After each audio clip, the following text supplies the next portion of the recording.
ระหะโตสัมมาสัมพุทธัสสะนะโมตัสสะภะคะวะโตอะระหะโตสัมมาสัมพุทธัสสะนะโมตัสสะภะคะวะโตอะระหะโตสัมมาสัมพุทธัสสะพุทธังสรณังคัจฉามิธัมมังสรณังคัจฉามิสังฆังสรณังคัจฉามิตุติยัมปิพุทธังสรณังคัจฉามิตุติยัมปิธัมมังสรณังคัจฉามิตุติยัมปิสังฆังสรณังคัจฉามิตติยัมปิพุทธังสรณังคัจฉามิตติยัมปิธัมมังสรณังคัจฉามิตติยัมปิสังฆังสรณังคัจฉามิอิติปิโสภะคะวะอะระหังสัมมาสัมพุทโธวิชาจารณะสัมปันโนสุขโตโลกวิโทอนุตตรปริสัทธรรมสารถิสัทธาเทวมนุสสนังพุทโธภควาติยันตุนิมิตังอวมังคลัญจาโยจะมนาโปสกุณสัสสโธปะปะคะโหตุสุปินังอากันตังพุทธานุภาเวนะวินาศเมนตุสวากขาโตภะคะวะตาธัมโมสันติติโกอากาลิโกเอหิปัสสิโกโอปัญญิโกปัจจตังเวทิตโพวิญโยหิติยันตุนิมิตังอวมังคลัญจาโยจามนาโปสกุณสัสสโธปะปะคะโหตุสุปินังอากันตังธรรมานุภาเวนะวินาศเมนตุสุปฏิปันโนภะคะวะโตสาวกสังโฆอุชุปฏิปันโนภะคะวะโตสาวกสังโฆยายะปฏิปันโนภะคะวะโตสาวกสังโฆสามีจิปฏิปันโนภะคะวะโตสาวกสังโฆยะทิทังจตาริปุริสายุคานิอัฏฐปุริสปุคลาเอสะภะคะวะโตสาวกสังโฆอาหุนายโยปาหุนายโยทักขินายโยอัญชลีกรณีโยอนุตตรังปุญญเกตังโลกัสสาติยันตุนิมิตังอวมังคลัญจาโยจามนาโปสกุณสัสสโธปะปะคะโหทุสุปินังอากันตังสังฆานุภาเวนะวินาศเมนตุวิปัสสิสานะมัตถุนะหาตัสปัสสะนะมัตถุสัพพพุทธานุกัมปิโนเวสปุตสะนะมัตถุนะหาตกัสสะตปัสสิโนเวสปนะมัตถุกะโกสันดัสสะมาราเสนะปมัตติโนโกนากัมนัสสะนะมัตถุพรหมนัสสะปุสีมัตโตกัสสปัสสะนะมัตโตวิปมุตตัสสะสัพพทิอังคีรัสสะนะมัตโตสักยะปุตตัสสะสิริมัตโตโยอิมังธรรมเทเสสิสัพพทุกขปนุทนังเยจาปินิพุทธาโลเกยะถาพุทธังวิปัสสิสุงเตชนะอภิสุนา มหันตาวิตัสสารธาอิตังเทวมนุสนังยังนะมัสสันติโคตมังวิชาจรณะสัมปันนังมหันตังวิตัสสารทังวิชาจรณะสัมปันนังพุทธังวันธามะโคตมันติยะโตหังภคคินิอริยยะชาติยาชาโตนาภิชานามิสันติจาปันนังชีวิตาวโรเปตาเตนะสัจเจนะโสติเตโอตุโสติกัปปะชาโพชังโคสติสังคโตธัมมนังวิจโยตถาวิริยัมปิติปัสสติโพชังคาจัตถาปะเรสัมมาทุเปกขโพชังคาสัตเตสัพพทักษินามุนินาสัมมัทคาตาภาวิตาภาหุลิกัตถาสังวัตันติอภิญญายะนิพพานายะจะโพธิยาเอเตนะสัจจวเชนะโสติเตโอตุสัพพทาเอกัสมิงสัมเยนะโตบุคลานันจะกัสปังกิลเนตุกิเตติสวาโพชังเคสตะเทสเยเตจตังอภินันดิตวาโรคามุจิงสุตังคเนเอเตนะสัจจวเชนะโสติเตโอตุสัพพทาเอกถาธรรมราชาปิเกลัญเยนะวิปิริโตจุนดาเทเรนตัญเยวะพนาเปตวานาสาธรังสัมโมทิตวาจะอภาธาตัมหาบุทธาสิธานโสเอเตนะสัจจวเชนะโสติเตโอตุสัพพทาปะอินาเตจะอภาธาตินนัมปิมะเอสินังมัคคะอัตตกิเลสาวะปัตตานุปติธรรมตังเอเตนะสัจจวเชนะโสติเตโหตุสัพพทาภวตุสัพพมังคลังรักขันตุสัพพเทวตาสัพพพุทธานุภาเวนะสัทธาโสติภวันตุเตภวตุสัพพมังคลังรักขันตุสัพพเทวตาสัพพธรรมานุภาเวนะสัทธาโสติภวันตุเตภวตุสัพพมังคลังรักขันตุสัพพเทวตาสัพพสังฆานุภาเวนะสัทธาโสติภวันตุเตโดยบทพุทธานุภาพธรรมานุภาพสังฆานุภาพบทสาธยายมนต์อันศักดิ์สิทธิ์จิตอันตั้งมั่นเป็นสมาธิอัตมภาพขอถวายเป็นพระพรชัยมงคลแด่สมเด็จพระเจ้าลูกเธอเจ้าฟ้าพัชรกิติยาภาขอพระองค์จงทรงหายจากอาการขะประชวนการเจ็บไข้ได้ป่วยของจงหายขอพระองค์จงมีพระสุขภาพปรมัยอันแข็งแรงดุจดังเดิมมีพระชนมายุยิ่งยืนนานได้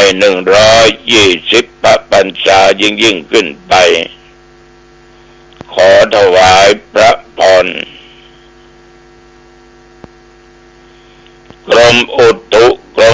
ตุได้ประกาศบอกตักเตือนว่าระยะนี้เป็นฤดูร้อนมักจะมีฝนตก ลมแรงลูกเห็บตกดังปรากฏอันทำข่าวต่างๆรุนแรงมากๆบางแห่งบางที่ต้นไม้ล้มละเนระนาดบ้านจองหอเฮือนหลังคาปึ้งบางที่ก็ถล่มลงเป็นหลังสัตว์ตายก็มีคนได้รับบาดเจ็บก็มีท่านหนีไปปล้นฉะนั้นญาติโยมอย่าไปชะล่าใจต้องระมัดระวังเดินทางไปเหนือใต้ตรงออกไกลๆก็คือควรระมัดระวังไว้แต่ว่านี่มาจนถึงปัจจุบันก็ไม่ได้ไปไหนนะอยู่กับวัดตอนฉันเจ้าแล้วก็ได้พบกับญาติกับโยมที่ไปวัดไปว่าส่วนมากก็ไปกระทำบุญทานอุทิศส่วนบุญกุศลแก่ตัวแก่ตนไปข้างหน้าแล้วก็ทำบุญไปแก่คนที่วายชนซึ่งนับดูแล้วก็ไม่ใช่ญาติแต่ก็ถามท่านนี้ว่าเพราะเหตุใดจึงมาทำบุญผมก็แปลครับหลวงพ่ออยู่ดีอยู่ได้ผมอยู่ในห้องมันก็มาส่องอยู่ที่หน้าประตูแล้วขอผมก็ทำบุญไปให้เขาบอกว่าอยากกินข้าวคนที่ตานบ่งชื่อเรียบร้อยว่าคนนั้นคือไผ่แต่ธรรมาก็ไม่จำเป็นต้องบ่งนะเนี่ยด้วยเหตุที่หันต่อหน้าต่อตาจาบอกตรงๆยมเบิกมาเลยทำบุญให้แก่คนที่กล่าวคือคนที่ตายได้มายืนตรงหน้าแล้วมาบอกมากล่าวก็เข้าใจว่าญาติเป็นน้องวงศาคงจะลืมคนนั้นไปเพราะบุคคลคนนั้นเนี่ยญาติโยมลูกก็ยังมีหลานก็ยังมีอยู่แต่เมื่อเป็นมีชีวิตก็เป็นองค์เคลื่อนที่เนาะ เป็นตึงอ่ะนะก็ตายกับอันนะเขาก็ที่เบื่อหน่ายนะเนาะเลยไปทำบุญนี่อย่างไม่สักอย่างเลยไปเข้ากำปั้นแล้วก็ไปบอกกับเพิ่นว่าหิวข้าวอย่างเงี้ยนี่ก็น่าคิดเหมือนกันนะฉะนั้นกลางบันดาวานี่อุณหภูมิญาติโยม39-40 องศาปัจจุบันนี้ก็18 องศากลางวันดาวานี่ตึมได้ออกไปนอกสักคำมีกญาติกโยมมาถามมามาจามาสนทนาในเรื่องของธรรมะเมื่อคืนก็อยู่ในห้องตราบเท่าเวลาประเดี๋ยวนี้ญาติโยมท่านผู้ฟังทั้งหลายทุกท่านทุกคนแต่ว่าเนี่ยแฟนพันธุ์แท้เพิ่นไปตานกันเข้าประกถามว่าข้องใจมาเมินละตุลุงเป็นจะใดตุลุงสวดบทอิติปิโสแล้วก็ขั้นโดยยันทุนบท1สวากาโตจบก็ขั้นได้ยันทุนบทที่2สุปฏิปันโนจบก็ยันทุนบทที่3ท่านหลวงพ่อมีความหมายอย่างใดเป็นด้วยเหตุอันใดเพิ่งถามคล้ายๆอย่างเงี้ยก็ได้จ่าไปว่าที่ทำนั้นก็เป็นเหตุบังเอิญก็ว่าได้ก็มีวันหนึ่งหลังจากที่อาตมาภาพฉันเพลเรียบร้อยก็นั่งอยู่ที่อาคารอยู่ที่กุฏิที่พักผ่อน ก็ได้มีโยม3 คนเป็นพระชาย2ไม่หญิง1เป็นข้าราชการอยู่ในอำเภอ1แม่หญิงนั้นให้มาจะมาก็ตกใจก็ถามว่าเอาโยมเป็นยังไงให้ห้องโยมก็บอกว่าเมียผมเจ็บท้องครับหลวงพ่อก็ยังไปหาหมอ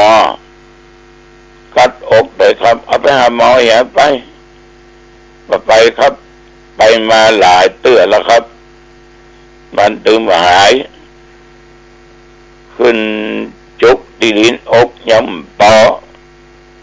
ให้อย่างเอี้ยครับถ้ามาเหตุอาผลยังก่อมบ้าจะได้ขอหลวงพ่อช่วยชีวิตเมียผมคำเตอะครับอาตมาก็มีคาถาโน่นแนะมันไปหาหมอมันก็ไปก็อดว่าได้แหละเนาะไปเอาน้ำในตู้เย็นมือแก้วไปยมไม่ยิงก็ให้ตัวอย่างตัวเอาน้ำมือแก้วบางลงนี้กราบพระพุทธใบพระตั้งแต่ร่างสัมมาสวากโตสุปฏิปันโนจบเดี๋ยวมาในแก้วน้ำแก้วน้ำเมื่อธรรมาภาพธรรมาก็ตั้งนะโม3จบพุทธังธัมมังสังฆังทุติตติก็สวดบทอิติปิโสจบขันธยันตุนิมิตตังสวากาโตจบเอายันตุนิมิตตังเขาสวดอีกสุปฏิปันโนจบเอายันตุนิมิตตังเขาใส่ไปอีกลบท้ายตั้งจิตอธิษฐานถึงคุณแห่งพระพุทธพระธรรมพระสงฆ์คุณพ่อคุณแม่คุณอุปชาครูบาอาจารย์ว่าด้วยบทสวดมนต์อันประสิทธิ์นี้หรือศักดิ์สิทธิ์นี้ขอจงได้แสดงฤทธิ์เมื่อโยมแม่หญิงคนนี้ได้หายจากอาการเจ็บปวดอยู่ที่อกแล้วก็ร้องไห้สาเหตุมาได้ก็ขอหยุดแต่มาก็ว่า3 รอบ5 รอบ7 รอบเป่าลงน้ำมนต์ผัวแล้วบอกว่าโยมเอาไปดื่มเนอะส่วนเรื่องก็ล้างหน้าทบหัวเนอะแล้วก็ออกจากห้องไปแต่ถึงหน้าอาคารแกก็ทำตามที่ธรรมภาพบอกกล่าวปิกขึ้นมาญาติโยมยิ้มเลยนะ เอาก็ถามว่าหายแล้วกะหายแล้วเจ้าผัวเพิ่นดีอกดีใจอย่างขนาดยกสตางค์ใบ500มาใส่ขันจะตานธรรมาก็ปฏิเสธว่าไม่เอาโยมบ่เอาว่าเป็นหยังเพราะโดยตั้งจิตอธิษฐานโดยเจตนาอันมั่นคงคือระหว่างที่จะเพิ่นดื่มเพิ่นกินไปช่วยหน้าล้างตาธรรมาก็ตั้งจิตอธิษฐานนึกถึงบทสวดหมดเนี้ยโยมก็หายเป็นปกติแต่ธรรมาเองก็ได้กำชับโยมผู้ชายกับโยมแม่หญิงว่าเรื่องเหล่านี้ห้ามไปไปจ่าไปฟังเนอะห้ามจ่าเด็ดขาดครับเจ้าลงจากที่ห้องที่ยังปิดไป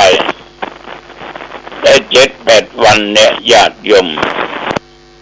จะมาจำประพิษไปเทศอำเภอดอยสะเก็ดในสมัยนั้นนะดูเหมือนบ้านปลานก็มันเจแม่นนะเข้าวัดมา10 โมงป่ายไป11หันรถ4 ล้อแดงมาจอดในวัดและมีละอ่อนคนหนึ่งนั่งที่โคมขันไดให้พ่อมันแม่มันผู้ป้านานามาเป็น10 คน ตุลงมาละตุลงมาละเอาก็ถามมีไอ้หยังก็ยกมือไหวอีน้อยนะมันในถึงวันตุลงบัดจังบัดยังโหเป็นจะได้มันให้อย่างเอาไปงานไปนี่ละก็บ่ลงบ่หายไปหาหมอก็อย่างเงี้ยขอท่านพระครูช่วยกันเถอะโอ้จะมีคาถาอาคมของลูกขอช่วยด้วยครับขอช่วยด้วยครับโอ้แล้วไปหูจากไผมันก็บอกว่าคนนั้นมาอยู่ที่นั่นเพิ่งเคยมาหาตุลุงเนี่ยเมียเพิ่งก็หายผิดปกติจัดดีนั่นสั่งเบิ่งบอกยังมาบอกอยู่ในที่สุดญาติโยมจะมาก็ทำวิธีเก่านั่นนะนะโมจบพุทธังธัมมังสังฆังตุติตติจบอิติปิโสสวากโตอิติปิโสจบยันตุนจบก็สวากโตก็ยันตุนจบก็สุปฏิปันโนจนถึงวิญญูหิติก็ยันตุนิมิตตัง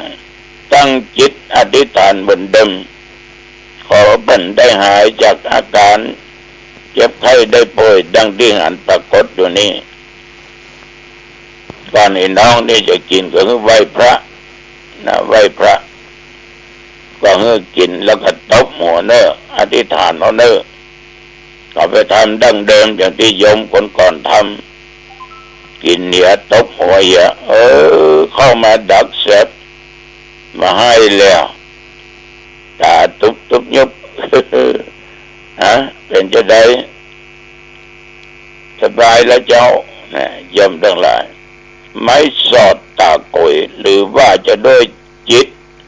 อันตั้งมั่นของผู้กระทำด้วยความกระหายของผู้ที่อยากให้หายมาผสมประสานกันทำด้วยความตั้งอกตั้งใจบัดคิดให้อย่างใดๆทั้งสิ้นที่มากันเป็นสี่ล้อแดงนั้นก็เอาสตางค์สักขันถวายเป็นปันเหมือนกันนะแต่มาก็บอกว่าบ่เอา